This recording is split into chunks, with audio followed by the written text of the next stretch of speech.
you want to walk. Surat Qaf offered the ultimate comparison between the path of righteousness that ends with Jannat al-Na'im versus the path of falsehood that ends with punishment.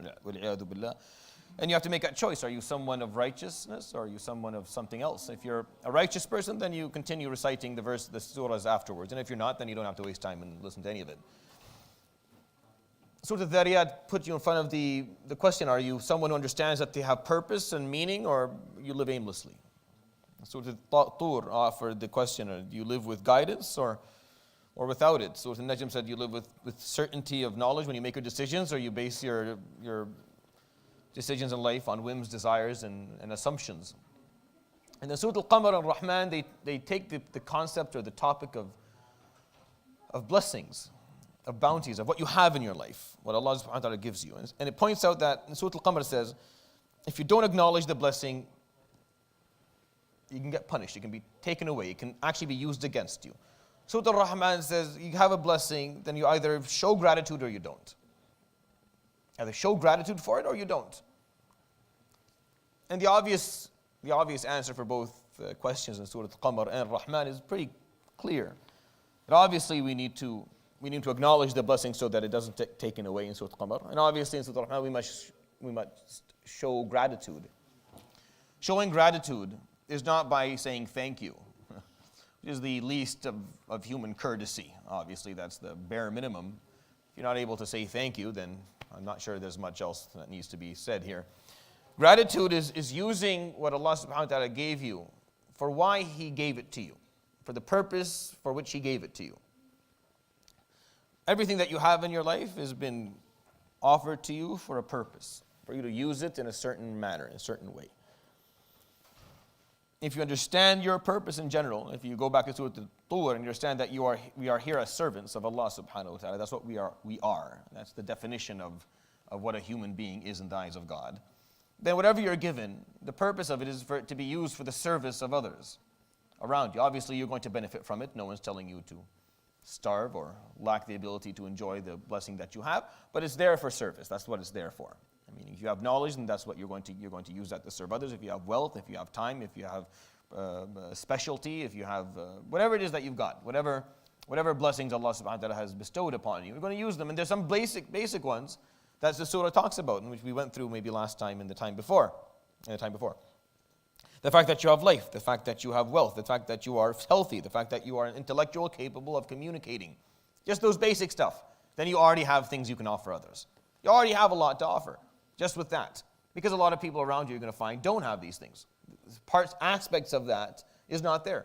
Their life is incomplete. They have disabilities. They don't have the ability to communicate. They don't have the ability to take care of themselves. They are in a position where they lack wealth, or they lack support, or there's a lot around you. There's already a lot of that. And when you look at the Prophet ﷺ's life, you find that way before he became a prophet, like way before his prophecy, that's how he lived. Which is why in the eyes of many scholars, by the way, is what prepared him for his prophecy, alayhi salatu wasalam. When Allah subhanahu wa ta'ala chose him to be Rasulullah, to be the final messenger, you have to look at his life. How was he living before? Do you think Allah subhanahu wa ta'ala chose someone to become a messenger at the age of 40 and that person was living a life that was a complete wreck? Just a complete car wreck, just everything was wrong, just faded. No. Alayhi salatu wasalam was not someone who was he didn't care much for wealth or for status or for power or control. Alayhi salatu wasalam, whatever he made, he used for the service of others. That's why when he came running down that mountain, if you know the story well, and the story is very simple, by the way, it's very authentic, and it's important that we kind of understand it. When he first met Jibreel in the story of Iqra bismi Rabbik, he came running down the mountain. You find the story in Bukhari and Muslim. He'll tell Khadija, I feared for myself. That's what the words he'll use. I feared for myself. Khiftu ala nafsi. And what he means by that is I wasn't sure if this maybe was death or punishment or the wrath of God. I don't know what that was, because Jibreel didn't introduce himself. He didn't come and say, I am the same one who came to Musa and Isa and this is revelation. None of that. He just came and unannounced, and he was very direct, and he was slightly aggressive. So the Prophet ﷺ, when he came down, he was very scared. He didn't know what that was. So Khadija radiallahu anha, what she said in these immortal words of support, she said, "Kalla wallahi, la yukhzika Allahu abada." She said, no, never. The Lord would never punish you, never harm you.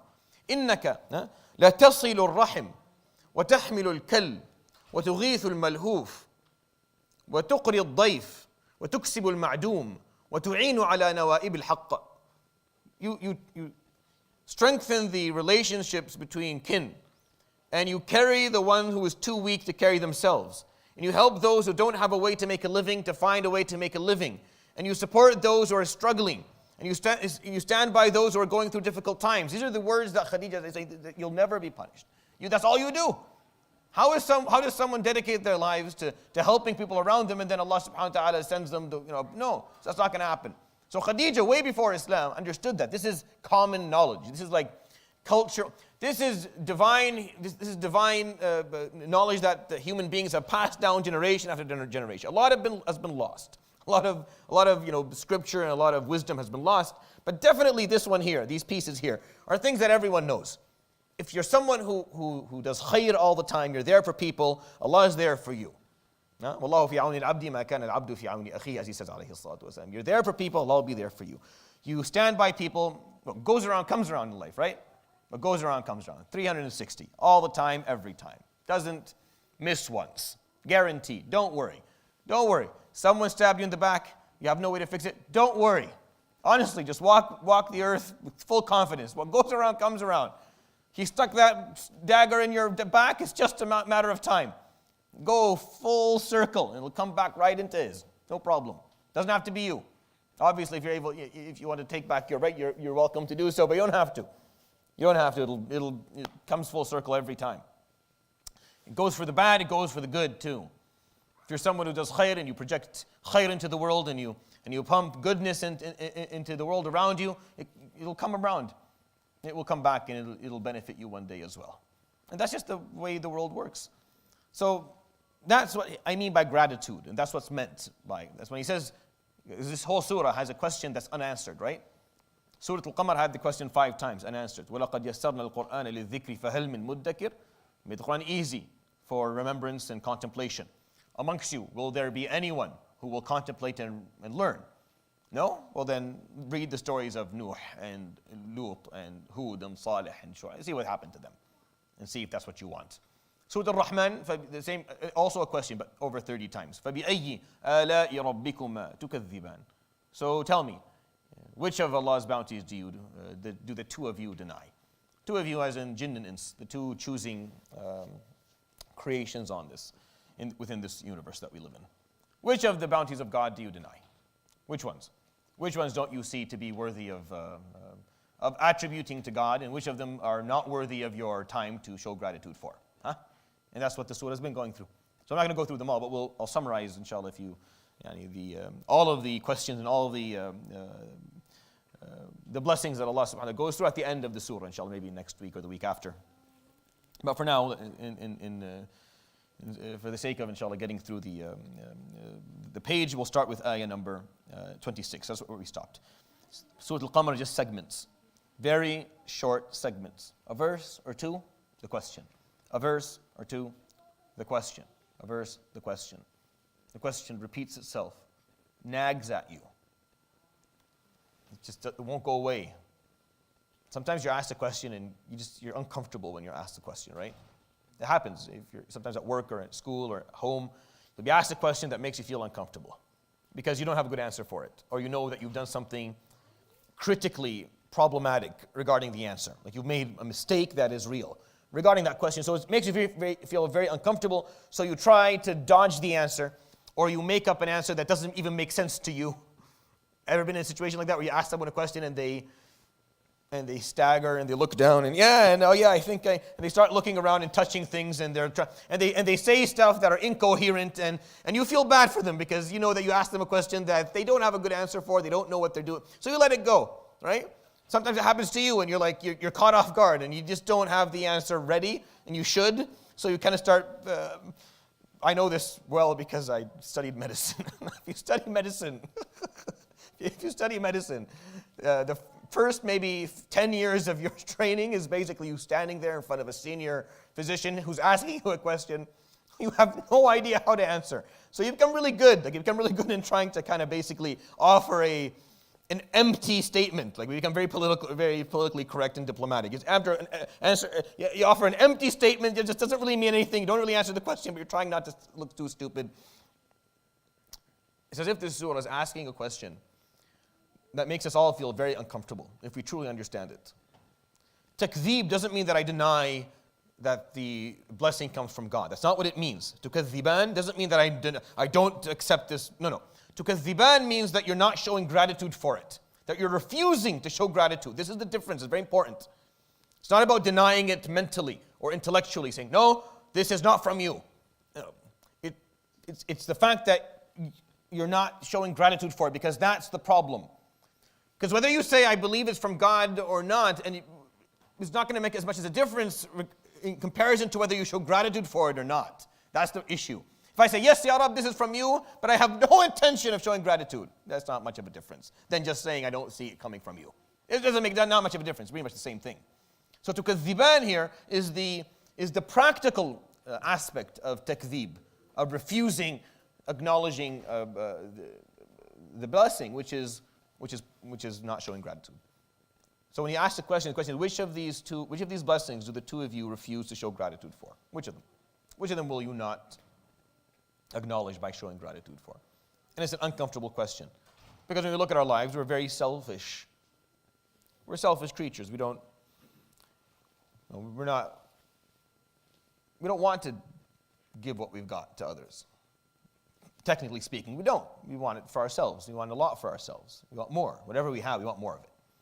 For there to be a clause somewhere in this deal that we have with God, with Allah subhanahu wa ta'ala, that we have to give away what we have, like a lot of it, like a good portion of it, like all the time, doesn't seem too attractive to the human soul. The human soul definitely doesn't like that. The human soul doesn't understand philanthropy at all. Your nafs does not understand philanthropy. Unless you give it some gain, then it doesn't really understand why you would do something for the sake of someone else with no gain.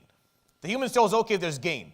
Like if you're a politician and you go and you give a lot of money to a certain cause, and then you get to stand there and they take pictures of you, and the nafs is like, all right, I can see the gain here. I'm getting ahead in the race. People see me in a certain way. The nafs has to see gain. If the nafs doesn't see any gain at all in this dunya, meaning you're not becoming more famous, there's no extra power or status or recognition, there's no more, that's not happening, then the nafs is like, why? Why are we doing this again? Why do we care about this person at all? Why are we giving him what we've got? Your nafs will actually hold you back. That's why, doing these types of acts of khair, that's why poor people, the problem of poverty is very easily solved in the world, by the way. It's not that hard. There's way more food and clothing and shelter than there are people. There's a lot of land, and there's enough space for all of us. But there's no money in taking care of the poor. Like there's no benefit, there's no gain. What gain is there in taking care of those who are starving? Almost nothing. Doing the real work of God lacks the flash. It lacks the flashiness. It lacks the banners and the microphones and the cameras it's not dazzling. It's actually the people who are doing the true work that Allah subhanahu wa ta'ala sees are those who are not known that much. I can tell you that. They're unknown soldiers who continue to serve quietly in slums, in shelters, in orphanages, where no one cares, where no one visits, where very little money gets pumped in, and just it's not an issue. It doesn't make headlines. That's where the real work happens. The problems that don't get solved because there's not gain in it. There's not enough gain. Because unfortunately the human soul doesn't like doing anything without that. Which is what we're supposed to learn from this surah. Show gratitude. Show gratitude because what you were given, because it was given. Because it was given. It's not just there. It was given. Everything that you have isn't just something that was there. No. That was given to you. And because it was given, you have to show gratitude. Because just like it's given, it can be taken away. And it will be taken away. And there's a difference between something that's just there and something that Allah subhanahu wa ta'ala has placed for you. So we walk around and we find things in our lives. There are things we find. I'm not talking about, you find treasure or you pick up money. That's a very limited way of looking at what I'm trying to explain. But you wake up to life and you find that you have certain attributes, certain abilities. There are certain things about you. These aren't just there. These are things that were given. Here.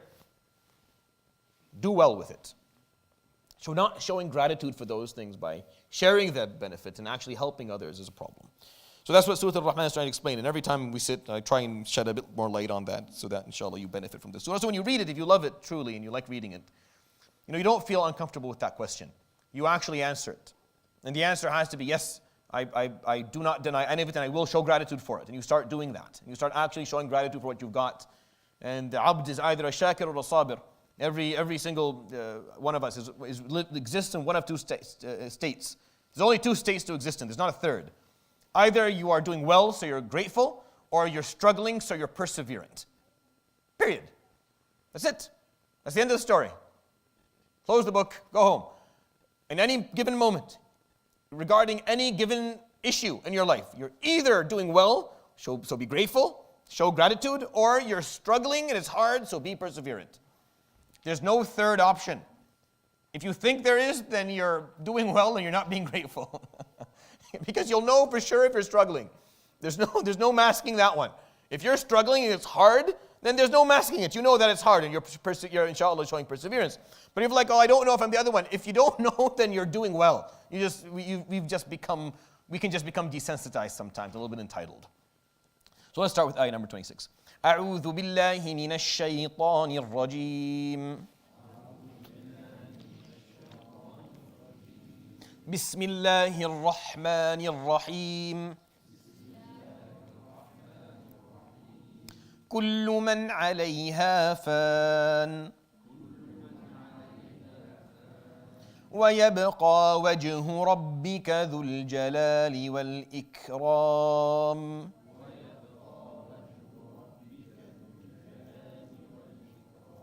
فبأي آلاء ربكما تكذبان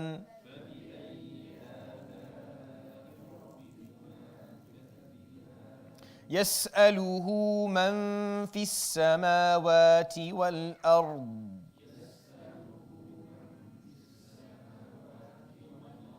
كل يوم هو في شأن فبأي آلاء ربكما تكذبان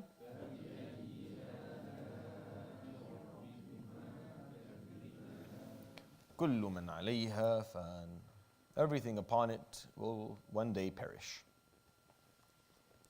Everything comes to an end. Everything. Everything on this planet, everything that exists, كل من عليها. And this is like an open statement. Everything that is upon it, upon the earth or upon the surface of the universe itself, everything upon it. Fani. This is the word in Arabic, fani. So in Arabic, the way, again, I don't want to bore you with the linguistics of how the Arabic language works.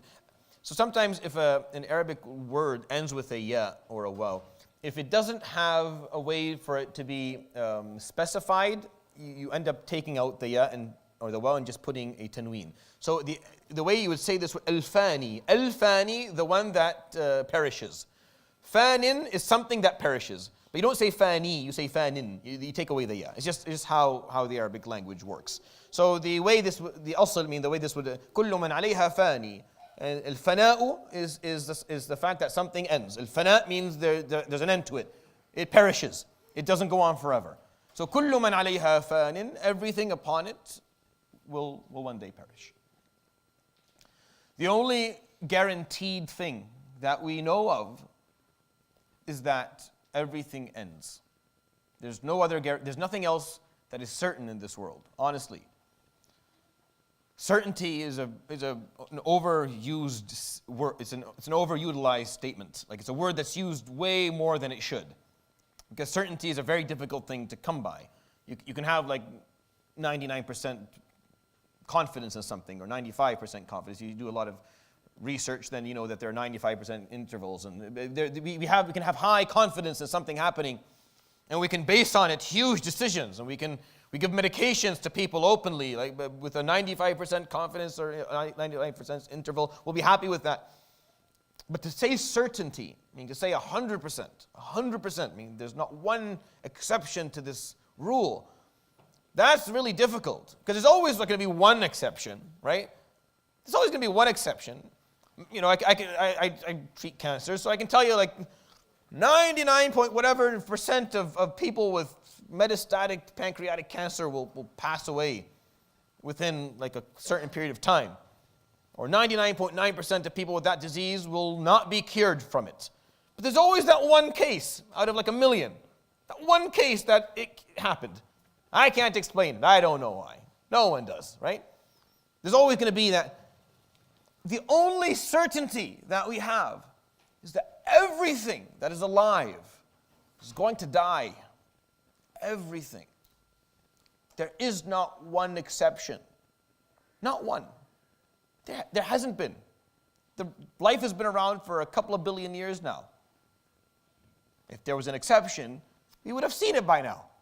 Just one thing. Just one thing. Not even Tritigards. Not even those little things that we can't see. Even those die. They survive. They survive horrific events in the universe, but they still die. Everything does. Everything. No matter how resilient, no matter how little power and energy it needs, no matter how capable it is to adapt to the environment, everything dies. Everything. There's not one exception. It all dies eventually. كُلُّ مَنْ عَلَيْهَا فَانٍ. 100 years from today, which is not a long time. The earth has been lapping around the sun for quite some time now.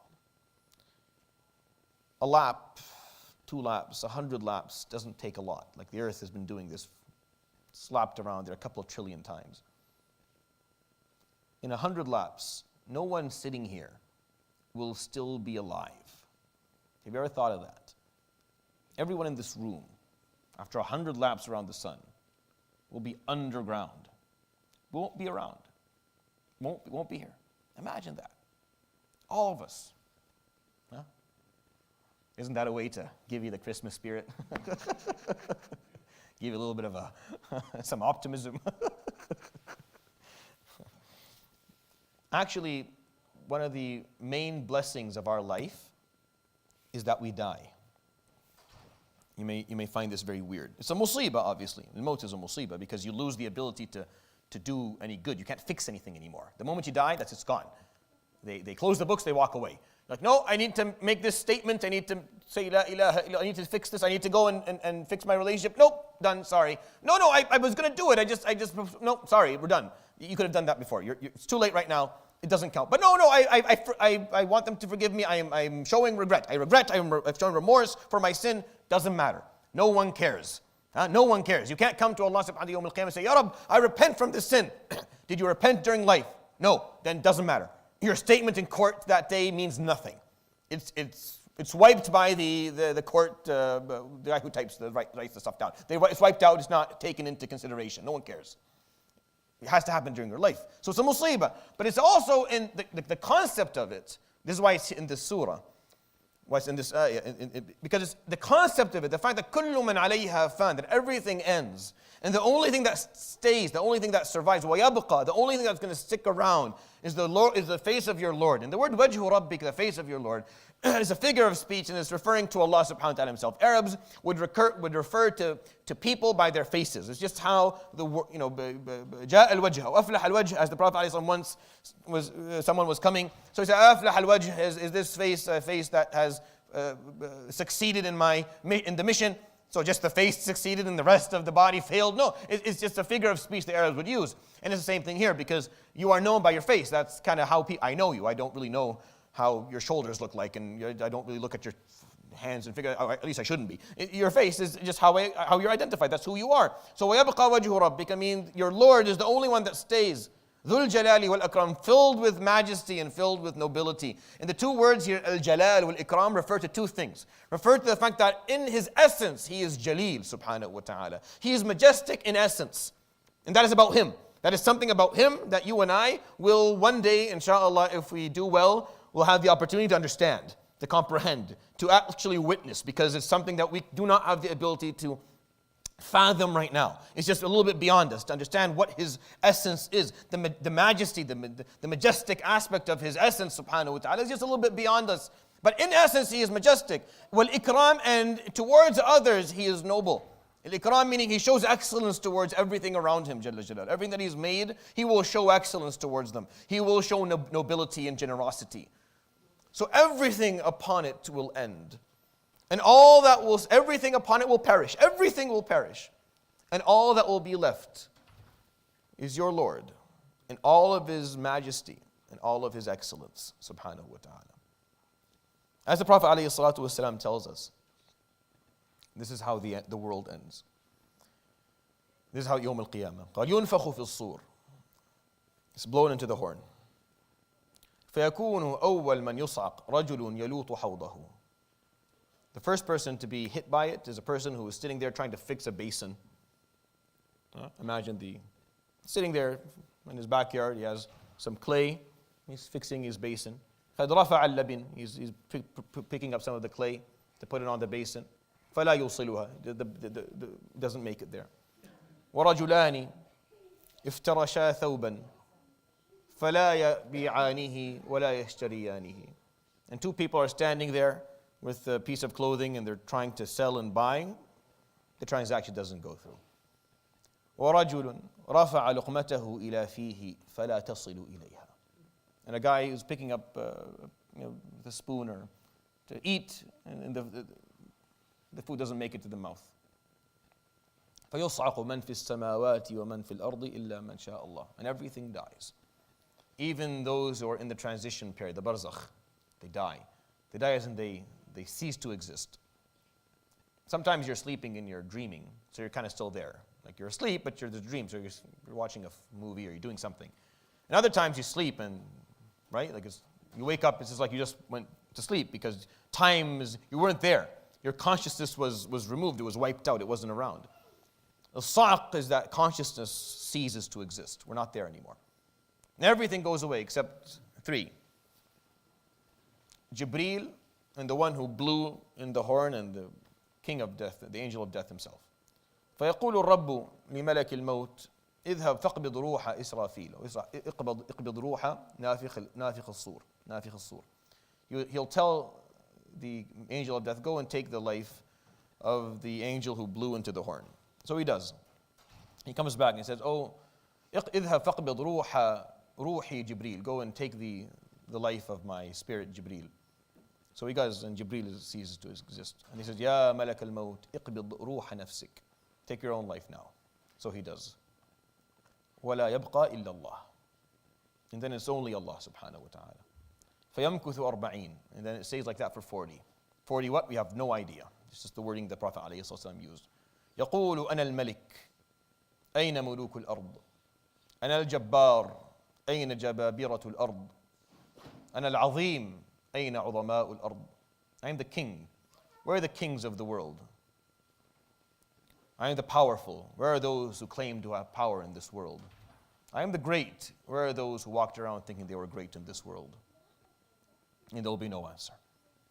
And that will go on for as long as Allah subhanahu wa ta'ala wants it to go on.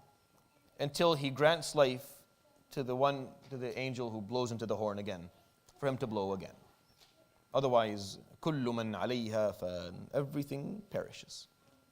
كان الله ولا شيء معه. Life, the existence, it was Allah, and that's it. There was nothing else. What realm that was, what that looked like, He is beyond time and space, subhanahu wa ta'ala. I don't know. No one does. No one understands it. And then He created. Then He created, subhanahu wa ta'ala. And He created it under time and space. So you were here for a journey, for a ride. You're here for a ride. For a while. You're here for a while. Then you're gone. And then you're brought back again. And a discussion occurs. كل من عليها فان. Everything ends. Why is this a blessing? Well, here's why.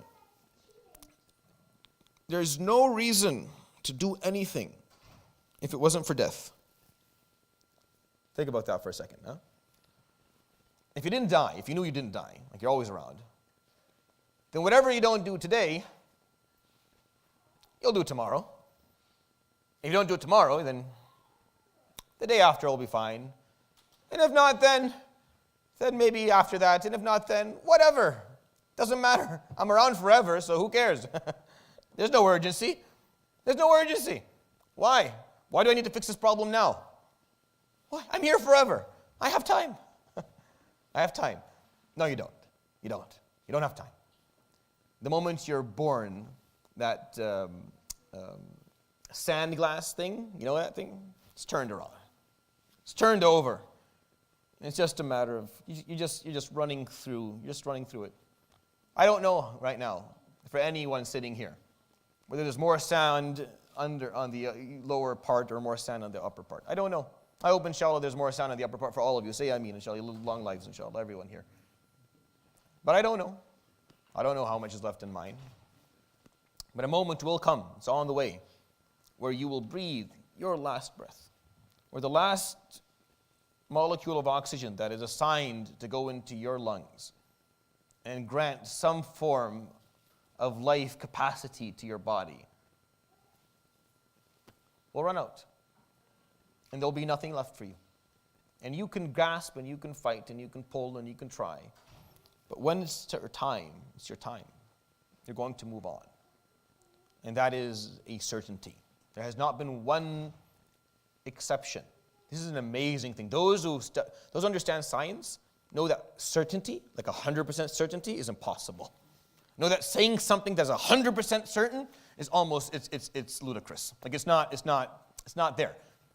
It's not there. We're happy with 95%. We're happy with 90%. I am happy in my job of work. I'm happy with a 50-50 chance of anything working. For you to say something is 100, there's not one exception. You're telling me there's not one exception? There's not one person walking the earth today who's been around for a couple of 100,000 years? Not even one? Not one animal that's been around forever? Not a tree, not a molecule, not even like a bacteria? Nothing. Everything that lives dies. Everything that lives, the fact that it lives, it will die.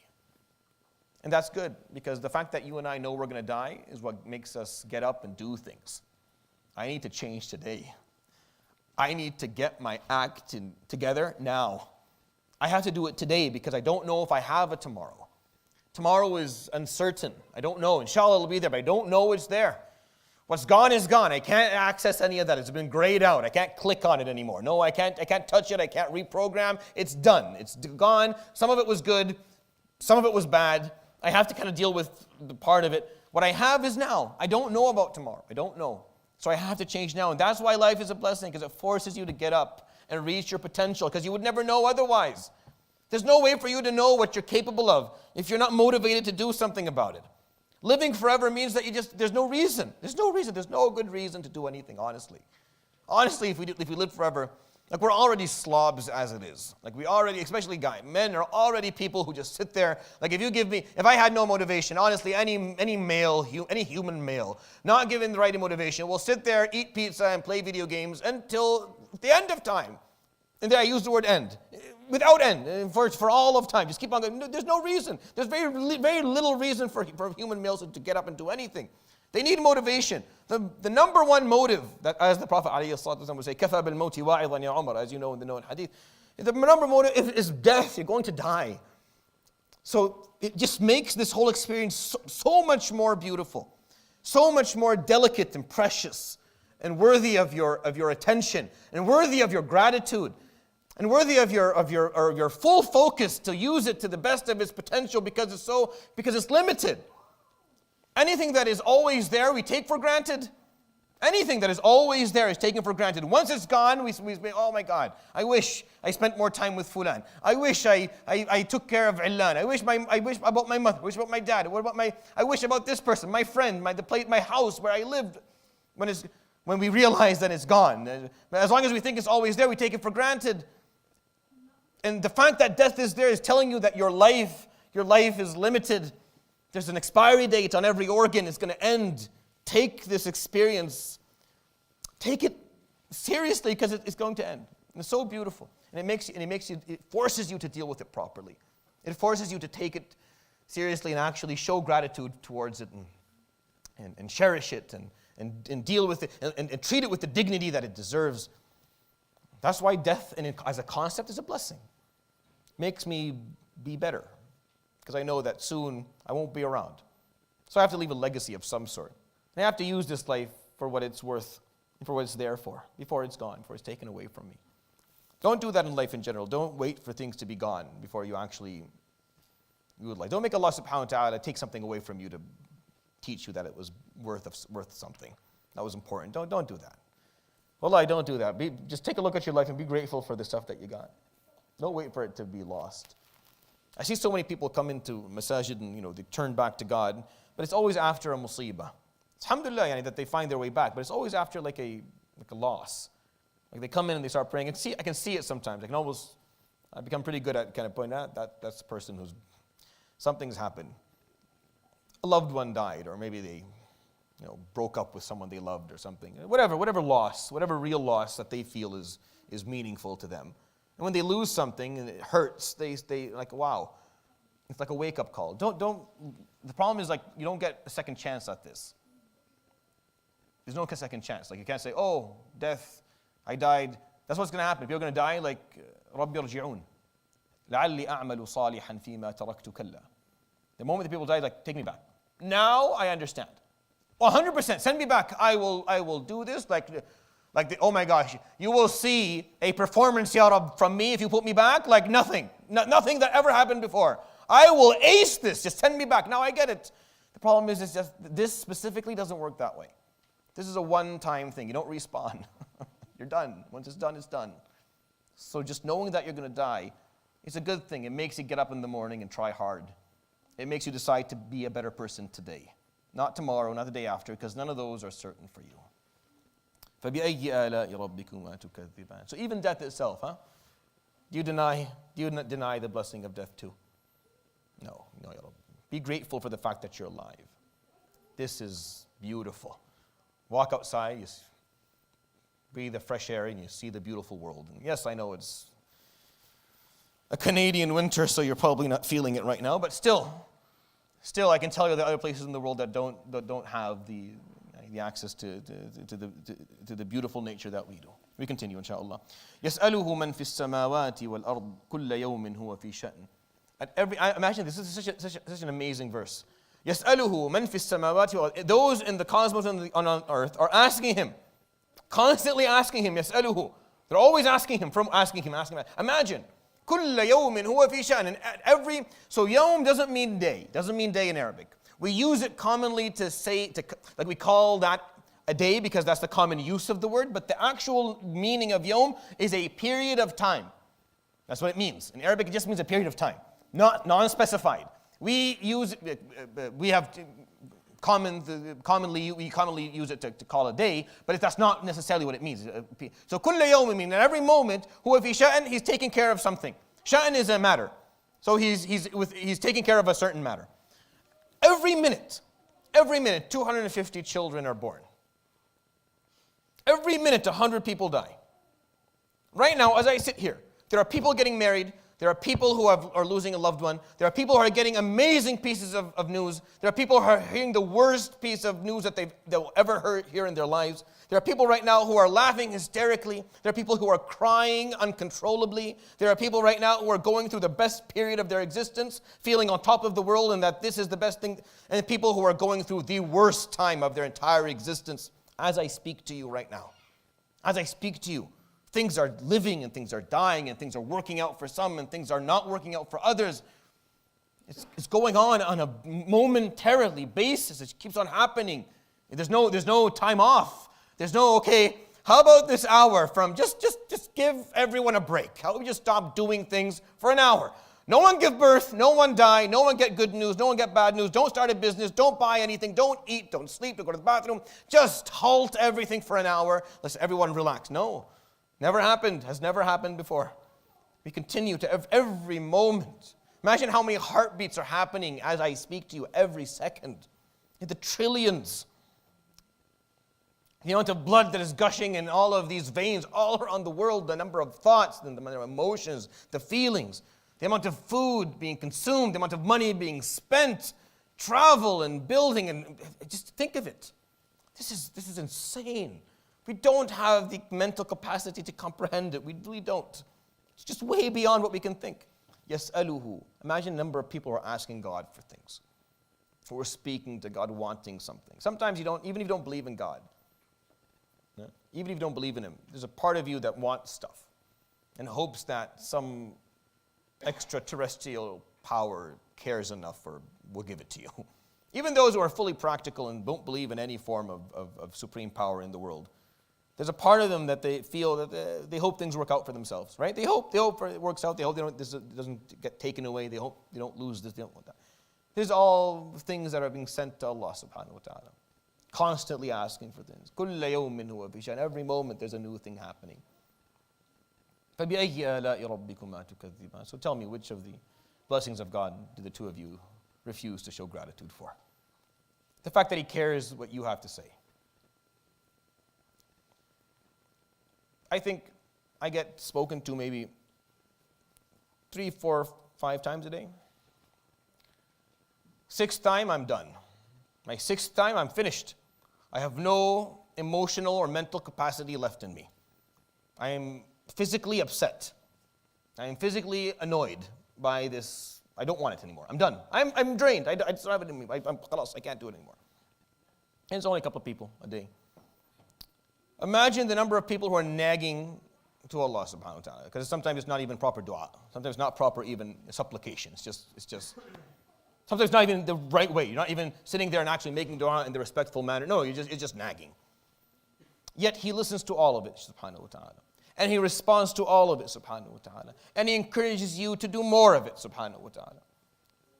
You see, when you come to a human being asking him for something, we may help you. We may even be happy to help you. But deep down inside, we'd rather not.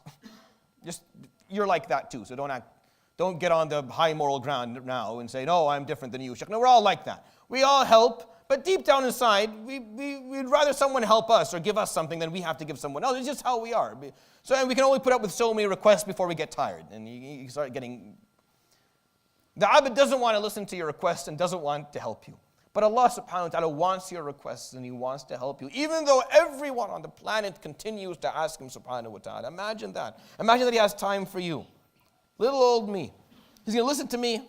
What significance do I carry that He would listen to me? Why? I wouldn't even listen to me.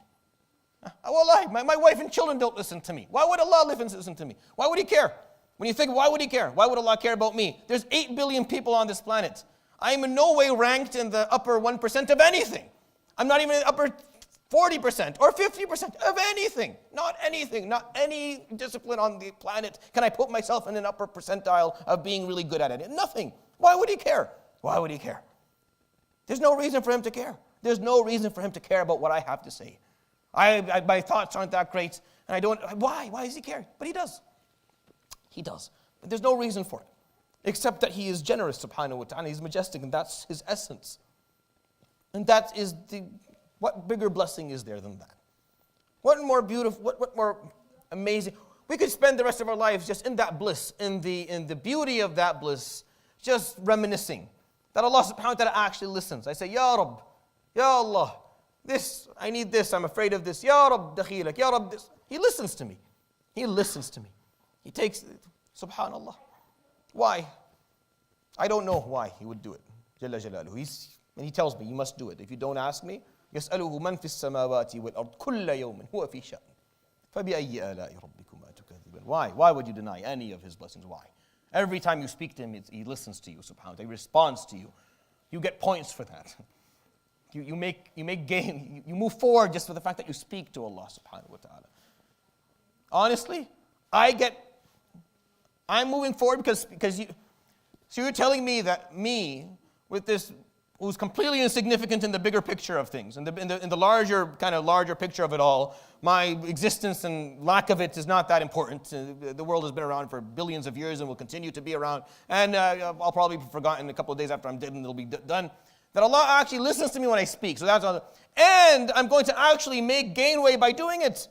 So I'm going to gain by speaking. So He actually is going to listen to me, even though everyone is speaking to Him all at once. But He's going to take time to hear me out, and He's going to give me points for doing it. And we still don't do it. And people still don't do it. People still don't take time and put their hands up and say, Ya Allah, and Ya Rabb. And let out what's inside and express the fear and express the hope and make the plan and show the gratitude. We continue, inshallah. We'll read maybe 2 more verses and then I'll let you guys go. سنفرغ لكم أيها الثقلان فَبِأَيِّ آلَاءِ رَبِّكُمَا تُكَذِّبَانِ.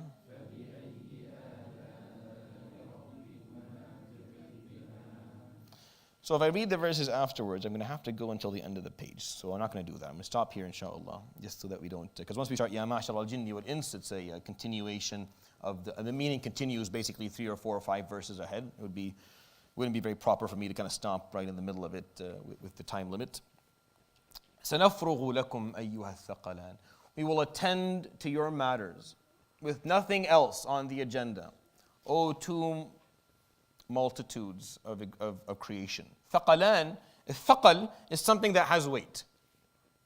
That's how we define it. الثَّقَل or ثِقَل is something that has weight. So a ثِقَل is weight and a ثَقَل is something that has weight, right?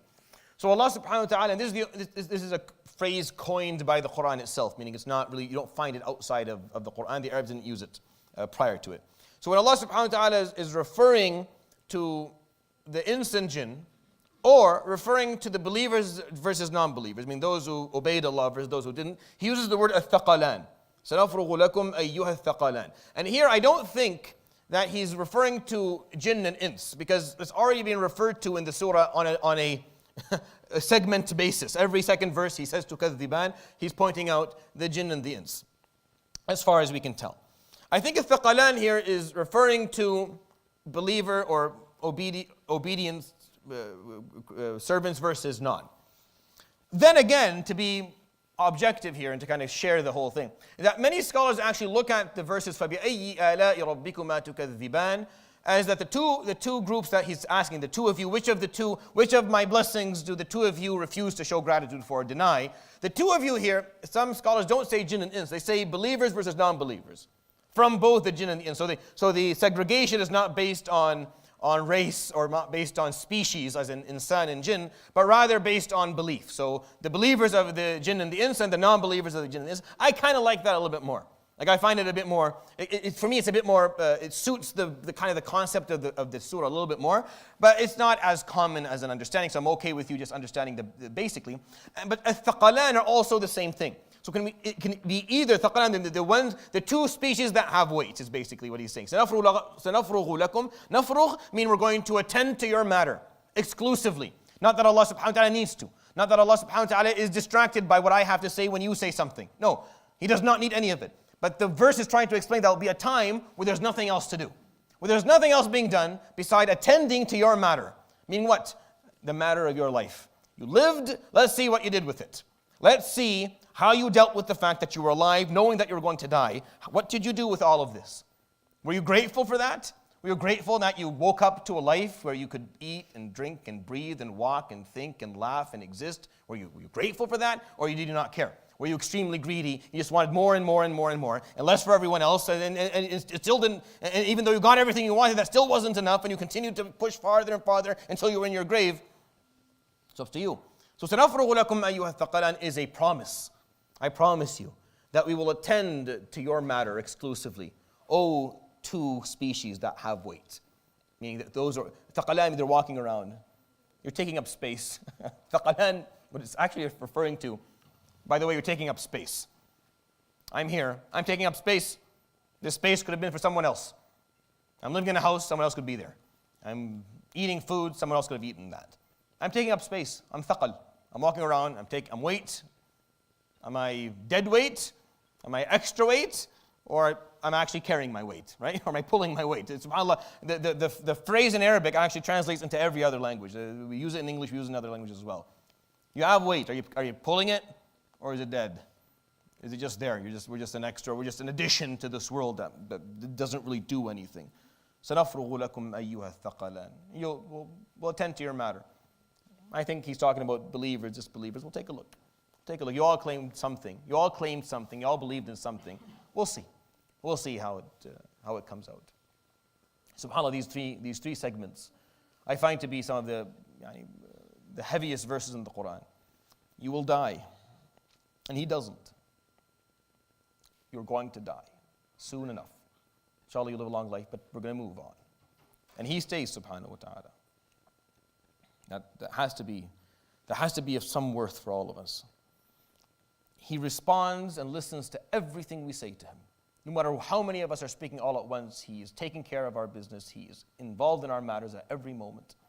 And there will be a time where the exclusive act of business will be to attend to your story and to see the weight that you carried around. What was it?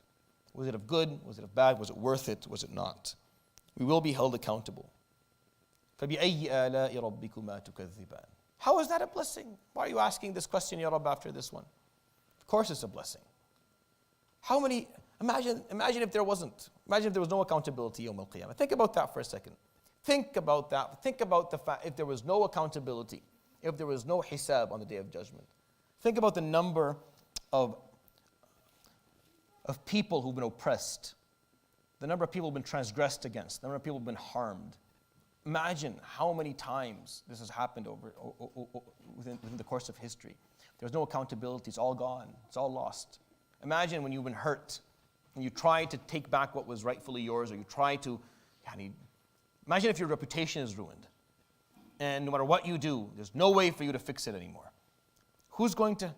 If there's no accountability, then you just lost everything, and you just sit there.